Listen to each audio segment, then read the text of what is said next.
If you're struggling to let go of your ex, there's one important question to ask yourself, and it's this: what is the benefit of holding on? What is the benefit I get by not letting go?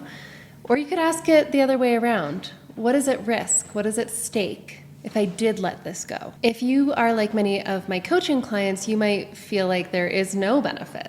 Right? Staying attached to your ex when they have clearly moved on, maybe they're dating someone else, even married to somebody else, it's not helping you. It's making you feel horrible. You're living a life of regret and resentment and bitterness.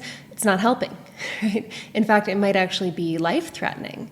For a lot of men after divorce, holding on, the inability to let go, leads to deep depression and even suicide.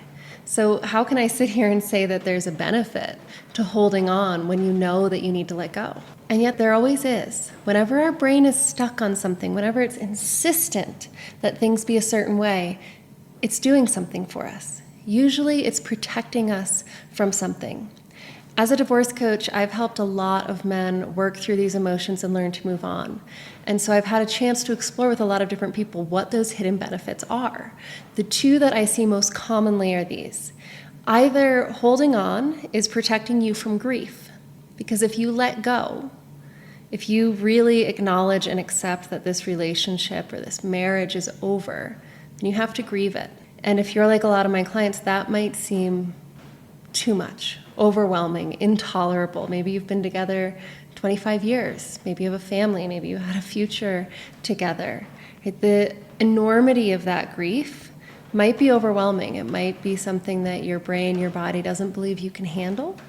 And so staying here in this limbo where you can't move on, but you can't let go, and you're just stuck, even though it feels horrible, it might be protecting you from having to grieve. The other thing that holding on when you know you need to let go of a past relationship, the other thing that it does for you is it protects you from having to take scary actions. If you accept that this relationship is truly over, then you have to move forward. You have to create a new identity, a new dream of your future. You have to enter into new relationships. You have to do all kinds of things on your own that you're used to doing as a couple. If you accept the end of a relationship, you let go of your ex, you have to do things. And a lot of the things that you have to do might be scary. They might be new. You might doubt your ability to succeed. You might doubt your ability to find somebody else or to find love. You might be afraid that you'll be alone. When I explore this with my clients, I usually find one of these two things: that either holding on is protecting them from emotions that seem too painful, too overwhelming to manage, or it protects them from having to face their own doubts, their fears that they're not going to be capable of making these changes they have to make to move forward.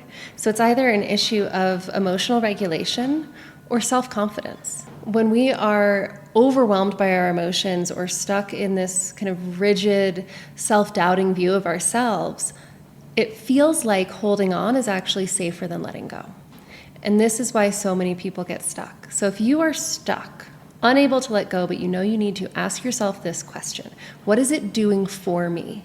What is the benefit, the hidden benefit of holding on? The reality is that staying stuck isn't actually safer than letting go. Because look what happens when we stay stuck. We're in a position where we feel helpless, where we feel like the victim of something that shouldn't have happened.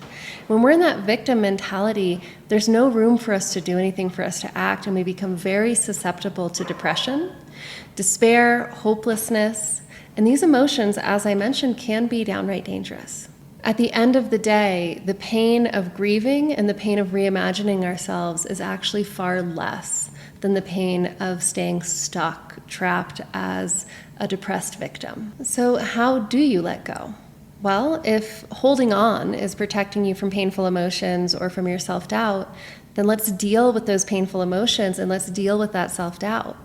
This is what I consistently see in my coaching practice. When we focus on emotional regulation and building genuine self-confidence, self-compassion, self-trust, the ability to reimagine yourself. When we focus in those two areas, letting go comes naturally. You don't actually have to work at it. When you no longer need the hidden benefit of holding on, you will start to let go. You won't even have to do anything.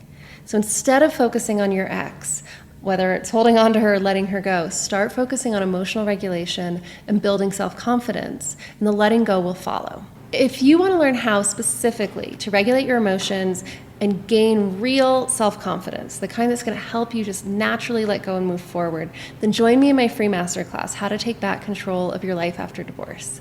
You can feel better a lot faster than you think. On average, it takes my clients 3, maybe 4 weeks to really get the hang of emotional regulation, and I typically see massive leaps forward in self-confidence and self-trust in under 2 months. So don't waste any more time feeling helpless, feeling stuck. Let's solve the underlying problems, which are the overwhelming emotions and the painful self-doubt, so that you can get back to really living your life. No matter how bad it feels right now, you can do these 2 things. With commitment and practice, I have never seen anyone fail at it. You can do this too. I'll see you in the masterclass.